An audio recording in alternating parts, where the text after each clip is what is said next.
This is the Bizgnus Podcast, one-on-one conversations with experts in business and personal development.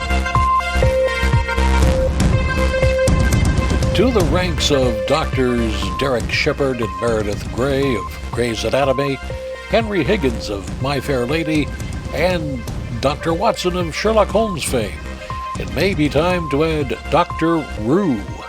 Who? Dr. Roo is perhaps the most unusual of this literary lot, being a kangaroo.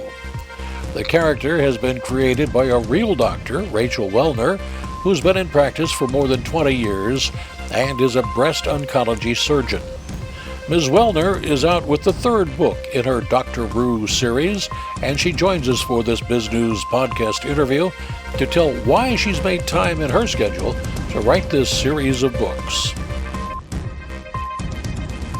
Well, we have two doctors with us today. Dr. Wellner, who is the human, and Dr. Roo, or did I pronounce that correctly, who is in the picture behind you, correct? Yes, you've got it. Oh, tell us about your cohort in medicine there. Thank you. Well, she's a kangaroo doctor. She grew up, she was born in Sydney. She practices in the outskirts of Sydney. So she's truly wonderful. Her actual name is Dr. Marsha Roo. She's like Marsha the marsupial. But I chose this actual background because when there is a crisis, and she has a buddy named Louis Llama who carries the mail and lets her know when there's something going wrong with the children or the animals somewhere in the world. Louis gives her the mail, lets her know what's going on. She stomps her feet 3 times, which kangaroos do when they're upset or something's not right. And she enlightens her whole being like this. Well, this is the magical part for just the literature. And her pouch sort of becomes a little magical. And for purposes of the illustration, you can see all the things that are inside her pouch that come alive and come out of her pouch. So you can see there's a stethoscope up top and a pen and some pills and a medicinal spoon, all sorts of things that a doctor may carry, or in this case, Dr. Roo does carry within her pouch. So she carries that, from place to place so she can treat animals in need. Now the old school doctor bag, if you remember the black bag. Well, that's what her pouch is supposed to remind us of. Why have you created this character? I've had her in my mind for many years, the Doctor Roo, and I've always wanted a story for children. I knew long ago that I wasn't going to be a pediatrician. I'm a breast cancer surgeon. I'm a breast oncologist. But I did a couple of medical missions when I was in medical school and beyond. One to Nicaragua, one to Dominican, Guatemala, India, and I loved taking care of the children. I really did. They would, run up to you and climb you like a tree. and I had a special place in my heart for the children and loved taking care of them. So, that landed with me. And the fact that I wasn't pretty much ever going to be taking care of children because I had selected cancer as my career, I wanted to do something that involved children. And this, I felt that this was a good way to connect with children. So, hence I created Dr. Roo and her characters, her friends, who include Terrence Toad, it's a funny character, and Louis Llama, and Kirby Koala, who's her nurse. So, that's the long, short answer. So that's why I created these characters. It was a fun way to deal with yes, they're animals, but they're supposed to be young animals, the animals that they treat. Now, you are designing these books to be read to children by their parents or caregivers, correct? Well, not only this is for about 4 to 8 year olds, maybe older. We've tested it with children that age, younger too, with their caregivers and parents. But we found that even kids older than 10 have been enjoying these books. So, I'm not one to say, okay, well, if you're 12, this is for babies. Actually, it's not true. I have not shied away from using big words, from using complex phenomena. I have wanted to push the kids, whether they have to ask their parents or whether they have to look it up. I say, go for it, because I want to push the children to learn things. This is about true education and really seeking out things. So, the treatment of each book really is, again, Doctor Roo will get an announcement or some sort of a word that there's a problem in a town far away. So she goes to the US, she goes to Hawaii in this book. She goes far away from her home, which is in Australia. And I point out or Doctor Roo points out some faraway landmarks. So she has to teach the kids about some faraway place, which is reminiscent of my travels, like I said. And she goes to a volcano in Hawaii and talks about volcanic ash and the dangers to the children. She's wearing a gas mask up the volcano rather. So again, we don't shy away, or I don't shy away from those concepts. I want kids to look it up and to learn about it. My point being that this is a truly educational for them. I don't want them to just come away, with a sort of a silly book. I want them to actually have learned something and be smarter after they've read one of these books. Did you have any sort of books like this that you read when you were growing up? I don't think so. I mean, I had programs like Sesame Street that were designed for the intellect and to improve synaptic connections. I think, raise your, raise your intellect and things like that, and raise the connections between synapses so that you would form your, like I said, your intellect. But and of course, I think there were educational books. I'm trying to remember. I mean, there were obviously not educational enough. I can't remember them. No, but there were. And however, like a medical book and a health book, this is definitely leaning towards the STEM, like the science, technology, math and engineering, and E is the engineering. So it is towards the STEM, but this is designed for all children. So for anyone in the creative arts, we've got the imaginative illustrations. So for anybody in the engineering, she flies a plane. So I want this to, encourage anyone in the engineering fields. That's there. That's just one example. So, mathematics, that's just sort of a part of medicine and again, like I said, flying the plane, and there's just, math is embedded into the whole thing. And of course, medicine, is sort of obvious. So, and so is science, it's built in.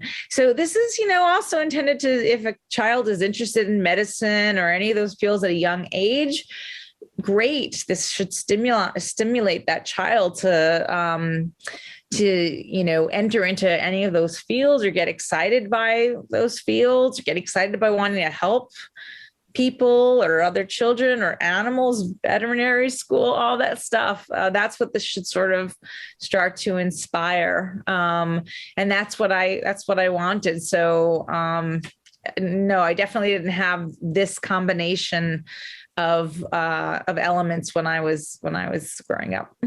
It seems to parents and grandparents, I guess, that kids are just constantly looking at screens day and screens all night and through the night sometimes. What do you find? We'll put her on a screen too.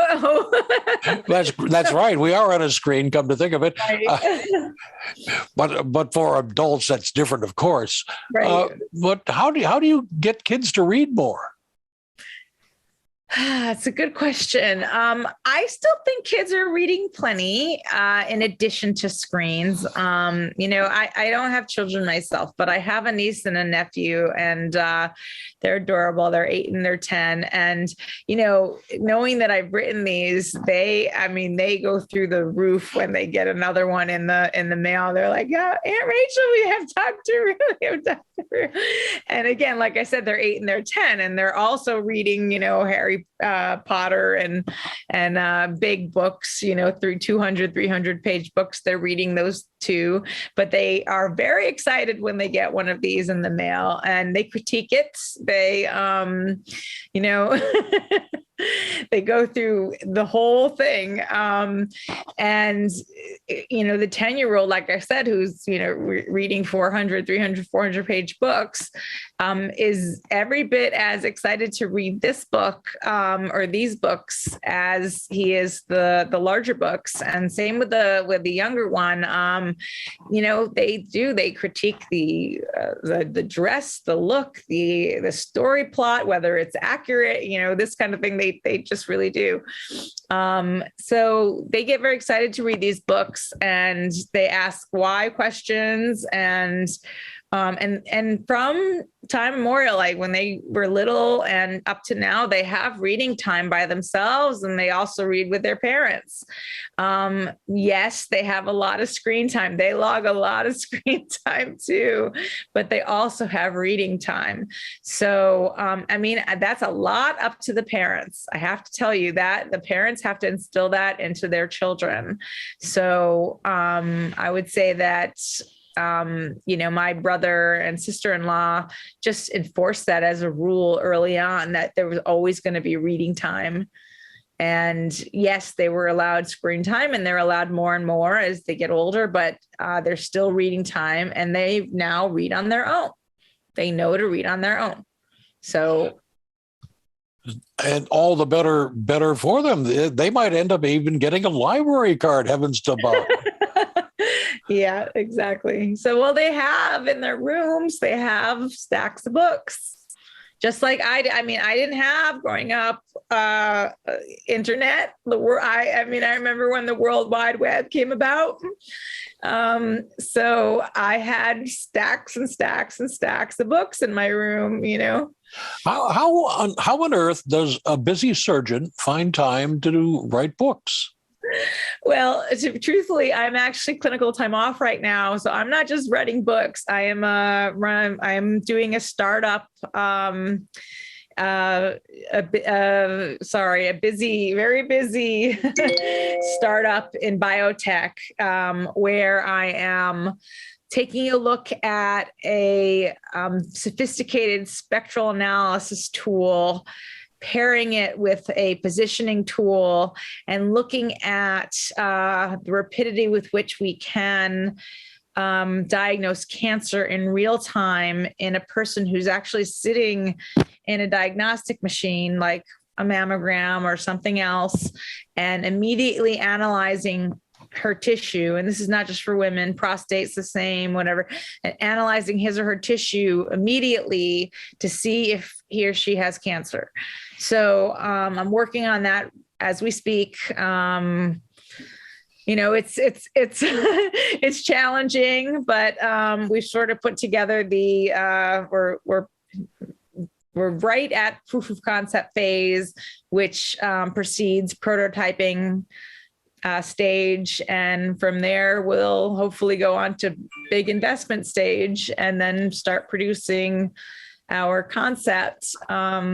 So that's what I'm doing now. It's definitely a lot of work. And I've got a couple other things. I have some, I do write. So I'm in the process of writing some other books, and I've got a medical apparel store in the works and some other things too. So these were some dreams I've had for many years, and I just decided to give it a go. So it sounds like you have something against sleeping. Actually, one of the reasons I'm in CTO, clinical time office, because I really needed some sleep. So yeah. Now, is there? I'll go back. The books that you are kind of working on in your head, at least, are they children's books or books for adults? I have full novels. So I have romance books. I have sort of suspense novels that they're some of them are done, ready for publication. So. What has been the reaction to the Roo series so far? I think people are really liking them. I mean, the podcast circuit's been going well. Sales are going well. Looks like there may be some early interest in a cartoon series. So, which I think would be really neat. I mean, like you said, I'm not, overly interested in the screen time, but I think that, with all the stuff out there, and there are a lot of cartoons out there, and most of them are not educational, that by design. It's not a criticism. It's like they're just not meant to educate. So they're just meant for entertainment. So, it's actually hard. I've learned from this process because I've talked to some, I've at least through my agency talked to some film people, and they don't jump at the educational series, or at least pairing education with entertainment. So I have to go through a whole different venue to get an educational series on the venue of television. Things like public broadcasting and, kind of like where you saw Sesame Street. But I don't mind at all. I mean, you saw how things like Sesame Street got, made waves and really got to every home. So, I see this like that. I really want to see her get into every home and make a big difference for children. I want to see children watching her, because I think that's where she can really have impact, and really educate. And then more and more people will also read the books, because, as you know, if you watch something on TV and know that there's a book involved too, it goes kind of back and forth. You'll read and you'll watch. So, so that's kind of what I'm doing. And the fact that there's even early interest after only 3 books is really exciting to me.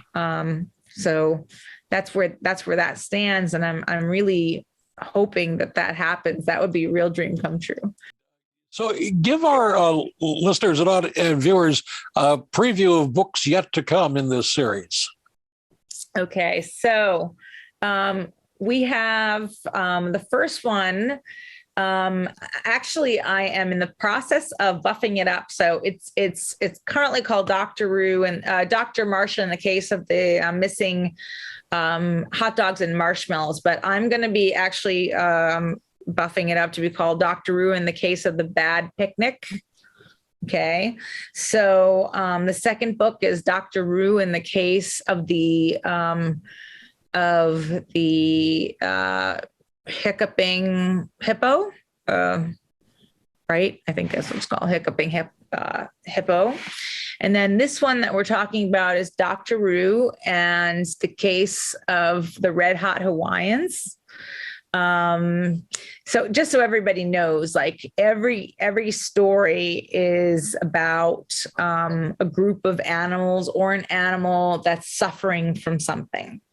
And Dr. Roo and her team has to narrow down what it is that animal is suffering from. So I've built this on the base, the differential diagnosis in medicine, where she has to rule out it's not this problem, it's not this problem, it's not this problem, and finally it's this problem.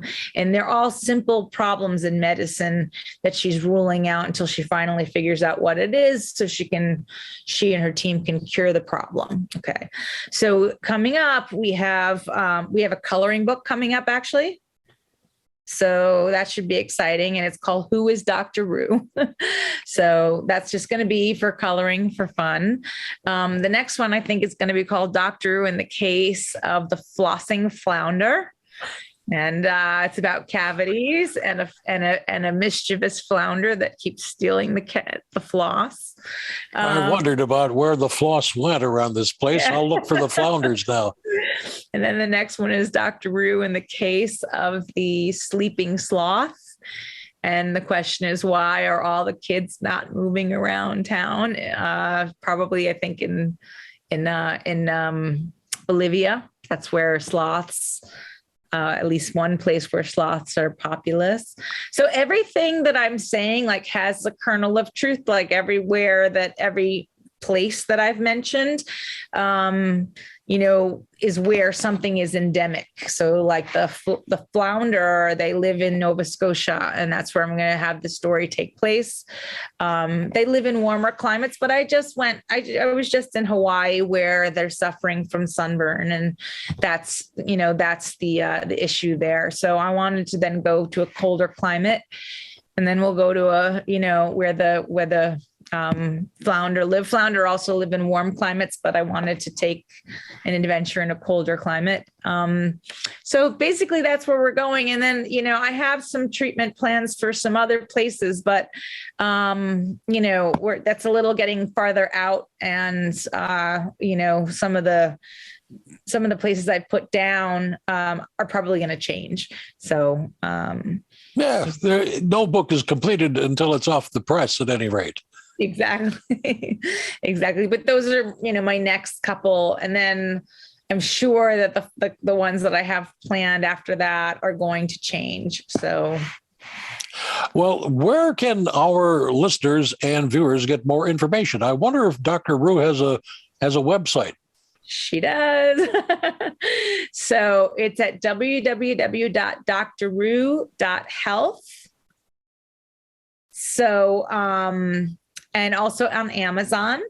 You can buy the 3 books. Actually, I will say that those first 2 books are being upgraded. So, I apologize if they're not in there. You might be able to find some of the old versions, but I would wait a few weeks because we are upgrading it to those titles and making the illustrations more fabulous right now. So the book 3, which is the Red Hot Hawaiians, it's a big red title.